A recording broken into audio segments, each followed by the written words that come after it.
Well, hello and welcome back to the Tao Manifesting Tarot. This is the tarot reading unlike any other that I'm aware of. I've done tarot for over 20 years. In that time, I've heard all kinds of tarot forecasts, tarot readings from all kinds of people. And I have discovered, after doing tarot for over 20 years, that tarot is not really meant to predict anything. Oh yeah, you might get lucky. You might hit something. But that's not the purpose of tarot. Tarot is focused on energy. That's why you have the cards. It's focused on frequency. And so tarot, at its essence, is the science of potential. Your potential. And the idea behind tarot is to help you to manifest. You tune in to the available frequency and then apply it to your life as you think it should be applied. Some people, it'll be a curiosity, not much more. Other people, it will damn near be religion. You'll feel it. I do a brand new reading every day, 365. I'm here every single day. And I'm here to get you inspired, to get you fired up. I realize that you're not going to have the same heat about the story in the tarot reading every day. It's not going to be the same. Some days it'll be, again, okay, well, that's nice. But once in a while, it will really resonate with you. It'll really connect with you. And in those moments, that's where the ability to manifest is at its greatest strength. And manifesting is something that we do every day, but we usually do it negatively. I can't have this, I don't want that, back and forth. It's negative. And then we act surprised when the stuff that we don't want or we feel we can't get comes to fruition, and you go, see, shitty life, I'm not lucky. Not true. Now, I'm not saying that being able to manifest with tarot is going to make your life perfect. Life is a 4-letter word, meaning it's not perfect. It's going to have its ups and its downs. And you have to learn to kind of ride between the two. But you can make it just a little bit better, maybe a whole lot better, if you learn to manifest. Because manifesting is your kryptonite to all sorts of things going on in the world. And that's why it is essential for me to try to inspire you. That's why I only put 4 cards on the screen. The card in the middle is an oracle card. It sets the mood for the reading. That's all I need. That's all any tarot reader needs. You start adding cards and you're confusing the message. Because you're adding different frequencies. And you're taking off in different directions. And so by the end of the reading, nothing is really clear. You have a bunch of word salad. How's that going to inspire you? What is that going to do for you? How is it going to focus you? One of the big problems we have today is focusing. We don't do that. Been scientific studies saying that our attention span is shrinking. It was just about a minute in 1950. We could hang on to an idea, go, okay, I could focus on this. And now we're down to about, 5 seconds. And you can see that. And this is something that is planned. One of the things that I often bring to the podcast is my experience doing astrology and numerology, because I've done those for 50 years. Not podcasting, but tarot for 20 years. Numerology, astrology for 50. Numerology and astrology is the science of cycles. within cycles, within cycles, within cycles. It gets to be very complicated. I mean, something I have battled for my 50 years. How the hell do I get a concise reading for people? Well, what I end up doing is focusing. You want to do a reading on your personality, your strong traits, your weak traits, we can do that. You want to start looking ahead, we can do that. But I'm going to focus on the farthest planets: Jupiter, Saturn, Uranus, Neptune, Pluto. And the reason I'm going to focus on the farthest planets is because they establish a foundation. The Mars, Venus, Mercury, Moon, Sun, they change so often. They're activation points, but they're not creation points. And so the idea is to take this foundation, this structure found in the farthest planets, and then make you aware of them in your life today, right now, this minute.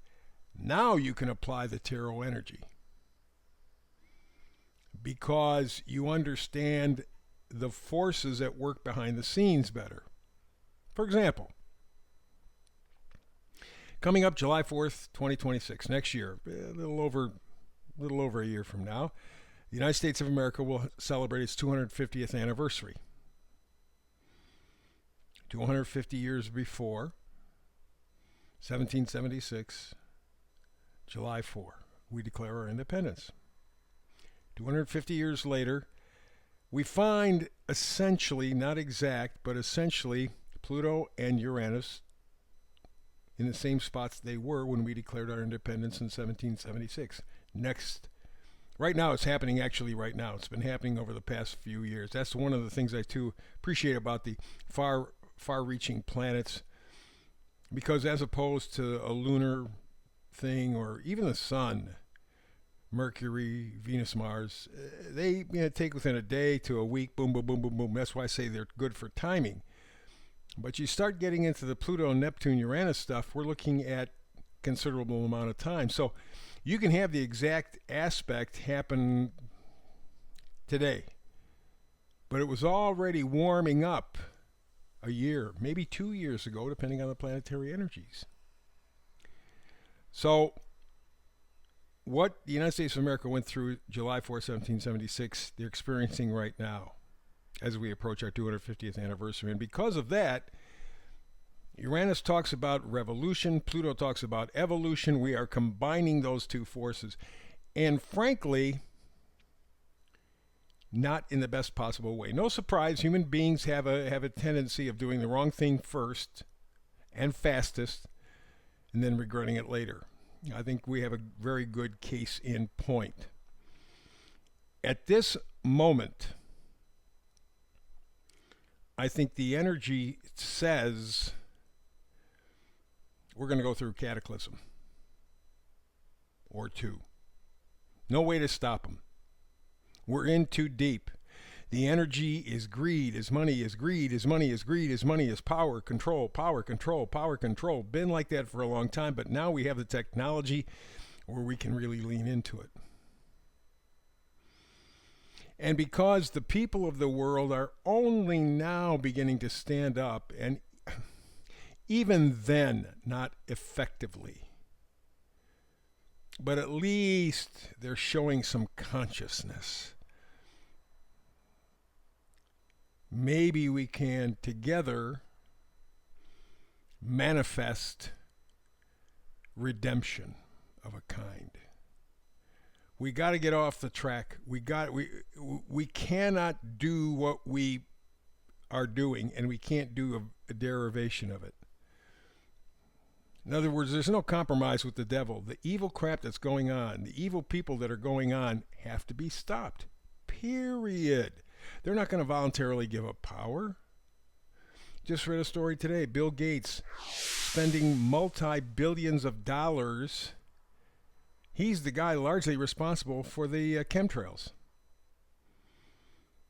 This is the same guy who believes that he can vaccinate everybody to health, that we're going to eat worms and bugs and stuff.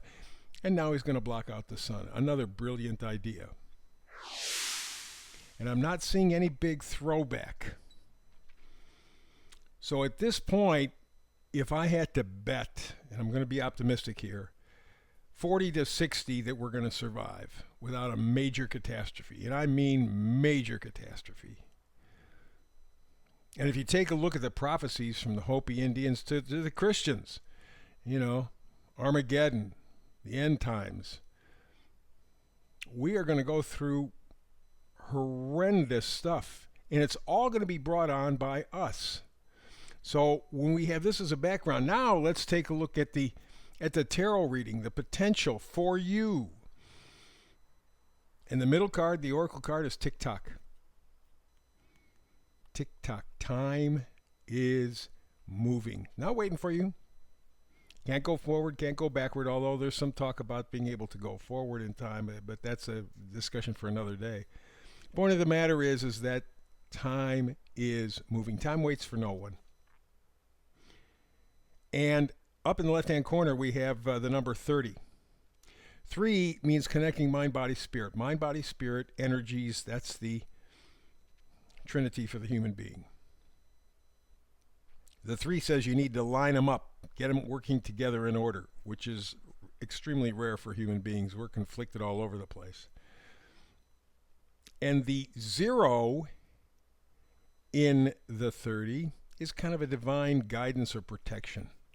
So we can walk away from disaster. We can walk away from the cliff. We don't have to go over the cliff. But it means we have some work to do. It means we've got to line up the mind, body, spirit energies. We have to get in sync. And rather than leaning towards tech, we need to lean towards nature. People are beginning to wake up to that. And that's my hope. That's my slim hope that we can do it. But for all intents and purposes, the clock is getting ready to strike midnight. Now, that doesn't necessarily mean disaster, although it can. But it also may mean deliverance. We can save ourselves from us. But the clock is ticking. The clock strikes midnight. Here's the meme for today. Actually, we have 2 of them. First one is realizing all the stuff in your room used to be money. And that money used to be time. And all that time used to be energy. And how for years you have been spending all of your time and money by making a mess for yourself to clean up. Kind of interesting. George Harrison, in an interview I read one time, said it's amazing. Harrison says, one day I'm 17. I turn around and I look today, I'm 57. 40 years have gone by. Where the hell has it gone? Younger people aren't going to get it because they think time is just like, it's always going to be this way. No, it's not. No, it's not. Tick-tock. The clock strikes midnight. The second meme for today is richness is in the soul, not in your pocket. We need to understand that. That's the only thing that will get us to turn the corner and make it a truly better place for everyone to live. If we don't learn that richness is in the soul, not your pocket, clock strikes midnight. Let's go all the way to the left. We begin with the 2 of Pentacles. 2s are always, always, always decisions. This or that, either or. Yes or no. Pentacles are our value system. Are you valuing money? Are you valuing things? You think another house will make you happy? You think another car will make you happy? You think a new pair of shoes will make you happy? You think... Or do you have true values? Richness is in the soul. How much is love worth? How much is friendship worth? How much is health worth? How much is happiness and peace worth? Those are the real values. But you got to make a decision. Remember, I said the clock strikes midnight. We can go either way. We can go up, we can go down. And right now, we're leaning down. if the world comes to an end, if the world gets wrecked, I think the odds are much, much greater that we're going to be the ones who do the harm rather than a solar flare or asteroid or anything like that. Next card over is the death card. The thing that everybody's afraid of. Ask a billionaire who's got all this money, all this supposed power, what they're afraid of. They're dying. You can see them with all the artificial stuff that they do, all the surgeries they have to make themselves look better. They think, and they never look better, always worse. Can't fool Mama Nature. Remember, tick-tock. So anyway, we got the death card. It's transformation. It's endings. It's a transition. It's ending. You know, this is a universal 9-year for everybody on the planet. 9 year. 9 means endings, leading to new beginnings, but endings. And this is also year of the snake in terms of Chinese astrology. And what do snakes do? Among other things, they shed their skin. That's what we have in the process of doing.